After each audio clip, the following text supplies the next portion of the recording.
What would you do if the child you gave your entire life to suddenly vanished, without a goodbye, without an explanation, without a trace? For Mabel, that question stopped being hypothetical the moment her mailbox betrayed her. She lived alone in a quiet rural valley where mornings arrived with mist and silence. The house was small, old, and filled with memories worn into the furniture. She had lived there her whole life. Raised her son there. Buried her husband there. And every sacrifice she ever made had one purpose: Julian. Julian was her pride. After his father's death, Mabel worked endless days in the fields, her hands cracked and sore, her nights sleepless. She never complained. Every dollar she saved, every meal she skipped, was for her son's future. And it worked. Julian left for the city, climbed higher than anyone in their town ever had, and built a life of success. He always called. Until he didn't.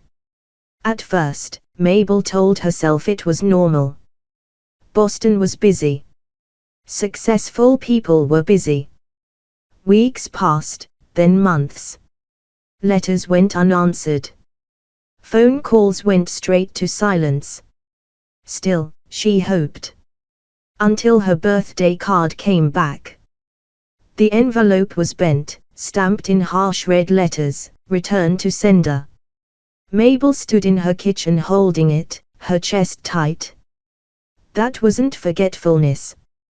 That was rejection. Or worse, something she wasn't meant to see. Neighbors asked polite questions she no longer knew how to answer. When's your son visiting? How's city life treating him? Each question felt like a blade twisting deeper. That night, Mabel barely slept. Her mind replayed Julian as a boy, running barefoot, promising he'd take care of her someday, swearing success would never change him. By morning, she had made her decision. If Julian wouldn't come home, she would go to him. She packed one small suitcase. Put on her best clothes. Locked the door of the only home she had ever known. The bus ride felt endless, carrying her away from green hills into noise, concrete, and cold glass towers that blocked out the sky. When she finally arrived at the address Julian once sent her, she froze. Iron gates. Perfect hedges. A mansion so large it felt unreal. This was where her son lived now. Mabel raised her trembling hand and pressed the doorbell, unaware that the silence she had been chasing wasn't distance at all. It was deliberate. Because when that door opened, Mabel would realize her son hadn't disappeared, he had been erased. The door opened slowly, just enough to reveal a woman who looked like she belonged to another world. She was young, impeccably dressed, and strikingly beautiful, but her eyes were cold. They scanned Mabel from head to toe, lingering on her worn shoes and modest clothes. "Yes?" the woman asked, her tone sharp and impatient. Mabel swallowed. "I'm Julian's mother." For a brief moment, something flickered across the woman's face. Surprise, perhaps. But it vanished instantly. "Julian isn't available," she said flatly. "He's extremely busy." The words felt rehearsed, almost mechanical. Mabel explained that she had traveled hundreds of miles, that she only wanted to see her son, even if just for a moment. The woman hesitated, clearly annoyed, before stepping aside. "I'm Isabella," she said. "Come in." The mansion was massive, but strangely hollow. Every surface shined, every detail was flawless, yet the air felt lifeless. Mabel noticed what wasn't there more than what was. No family photos. No personal touches. Nothing that felt like Julian. She was asked to wait. Minutes turned into hours. Isabella returned occasionally, always offering the same explanation. Julian was traveling. Julian had meetings. Julian worked late. None of it sounded like the boy Mabel had raised, the one who never went a day without calling his mother. As evening settled in, Isabella arranged for Mabel to stay the night. A butler led her down a long corridor, away from the heart of the house. His name was Arthur. He was older, his face lined with years of service. He spoke little, but his silence felt heavy, intentional. That night, Mabel barely slept. The house creaked and echoed, as though whispering secrets through its walls. Morning brought no answers. At breakfast, Isabella was absent. Servants moved around Mabel without meeting her eyes. Doors remained locked. Entire wings of the mansion felt forbidden. The longer she stayed, the more wrong everything felt. Finally, Mabel found Arthur alone in a side corridor. "Please," she said quietly. "Tell me the truth. Where is my son?" Arthur stiffened. His eyes darted around before he lowered his voice. "He's here," he whispered. Mabel felt the blood drain from her face. Arthur admitted Julian had suffered a serious accident months ago. Since then, no one was allowed to see him. Especially not Mabel. Isabella had complete control. Before Arthur could explain further, footsteps echoed behind them. Isabella appeared, her gaze sharp and warning. That night, unable to sleep, Mabel wandered the halls. Near a locked door in the west wing, she heard something faint. A voice. Weak. Muffled. Her heart pounded as she pressed her ear against the door. She didn't need confirmation. She knew. Behind that locked door was her son, and someone was making sure he stayed hidden. Mabel stood frozen in the hallway long after the faint voice faded away. There was no doubt in her mind now. Julian was alive, and someone was deliberately keeping him from her. The next morning, she barely touched her food. Every sound in the mansion felt amplified. Every glance from the staff felt like a warning. Isabella watched her closely now, her politeness replaced with something sharp and calculating. It wasn't until late afternoon that Mabel found her opening. In a quiet corner near the medical wing, she noticed a young woman sitting alone, her shoulders slumped, dark circles under her eyes. She wore simple scrubs and clutched a clipboard like it was the only thing holding her together. "Are you the nurse?" Mabel asked softly. The woman looked up, startled. After a pause, she nodded. "Clara." Mabel didn't waste time. "You're taking care of my son." Clara's face drained of color. For a long moment, she said nothing. Then she stood, locked the door behind them, and whispered, "I've been waiting for you." Clara confessed everything in a trembling voice. Julian's condition made no sense. The doctors had initially expected a slow recovery after his accident, but instead, he kept getting worse. Sudden weakness. Nausea. Muscle failure. Symptoms that appeared and disappeared without explanation. Every time he improves, Clara said, something changes. His medication. His dosage. And only one person authorizes those changes. Isabella. Clara admitted she had begun secretly saving samples of the medications Julian was given. The chemical balance was wrong. Subtle. Designed to look natural. But toxic over time. "He's being poisoned," she whispered.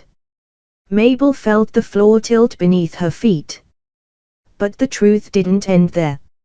Since Julian had been confined, Isabella had taken control of his finances. Businesses were transferred. Accounts rerouted. Legal documents were signed while Julian was barely conscious. Isabella's brother, Caleb, handled the paperwork, ensuring everything appeared legitimate. If Julian dies, Clara said, she inherits everything. Mabel realized then why she had been erased from Julian's life. A mother asks questions. A mother doesn't disappear quietly. Clara had tried to report her suspicions before, but every complaint vanished. Doctors were replaced. Staff were dismissed. One nurse was fired overnight and never returned. Clara knew she was next. That evening, Arthur quietly slipped Mabel a folded paper. Insurance policies. Property transfers. Dates that aligned perfectly with Julian's decline. This wasn't an accident. It was a plan. And Mabel now understood the terrifying truth: Isabella wasn't afraid of losing Julian. She was waiting for him to die. With the evidence in her hands and time running out, Mabel faced a chilling question: how do you save someone when their killer controls everything? From that moment on, the mansion felt smaller, like its walls were closing in. Isabella's behavior changed almost immediately. Her movements became calculated, her smiles sharper, her questions more direct. She lingered longer in hallways, interrupted conversations, and appeared without warning, as if daring someone to make a mistake. Mabel knew they were running out of time. Julian's condition was worsening. Clara confirmed it in hushed whispers during stolen moments. His breathing was shallow. His hands shook uncontrollably.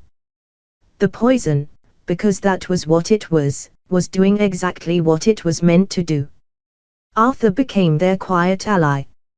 Years of service had taught him how to move unseen, how to disable cameras, how to make doors unlock when they weren't supposed to.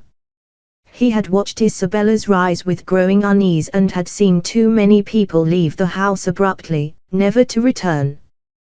Then came the opportunity they had been waiting for. One morning, Arthur approached Mabel while Isabella was distracted. His voice was barely audible. "She's leaving tonight," he said. "Her and her brother. Out of the city." The plan formed quickly, born of desperation rather than perfection. Clara would prepare Julian for transport. Arthur would reroute security and disable the surveillance system for a narrow window. An ambulance, unmarked and unofficial, would wait just beyond the gates. Once Julian was out, there would be no turning back. That evening, Mabel finally entered her son's room. Seeing Julian like that shattered something inside her. He was thinner than she remembered, his skin pale, his eyes barely opening. Tubes and machines surrounded him, humming softly. She took his hand. "I'm here," she whispered, her voice breaking. "You're not alone anymore." His fingers twitched weakly, as if he recognized her. They moved swiftly. The wheelchair rolled silently across marble floors. Every step echoed in Mabel's chest. Every corner felt like a trap waiting to spring. They were almost there. The front doors loomed ahead, freedom just beyond them. Then a voice cut through the silence. "What do you think you're doing?" Mabel froze. Isabella stood at the end of the hall, her expression calm, but her eyes burned with fury. Behind her, shadows shifted as security began to stir. For a moment, no one moved. Isabella stepped forward slowly, her heels clicking against the floor. "You really thought," she said quietly, "that I wouldn't notice?" The doors began to close. With Isabella blocking their escape and Julian's life hanging by a thread, one wrong move could end everything. For a split second, no one moved. The mansion felt suspended in time, Julian's shallow breathing, the hum of distant machines. Isabella's stare locked on Mabel like a blade. Then Isabella smiled. "You really don't understand," she said calmly. "This ends tonight." Before security could take another step, Arthur raised his voice. "Enough." The word echoed louder than anyone expected. In that instant, flashing blue lights illuminated the windows. Sirens pierced the silence. Isabella's confidence shattered as police vehicles surrounded the estate, their presence impossible to deny. Isabella turned toward Arthur in disbelief. "You betrayed me." Arthur didn't flinch. "I chose what was right." Officers rushed in, securing the scene. Clara stepped forward with shaking hands, handing over medical samples, records, and dates meticulously logged over months. Mabel reached into her purse and placed the insurance papers, forged contracts, and financial transfers onto the nearest table. The evidence told a story Isabella could no longer control. When the handcuffs closed around her wrists, Isabella screamed, rage replacing elegance, fear replacing power. Her brother tried to flee but was intercepted before reaching the gates. Julian was rushed out under police protection, placed into an ambulance where real doctors finally took over. As the doors closed, Mabel squeezed his hand. "Hold on," she whispered. "Just a little longer." Weeks passed. The mansion became evidence. Headlines followed.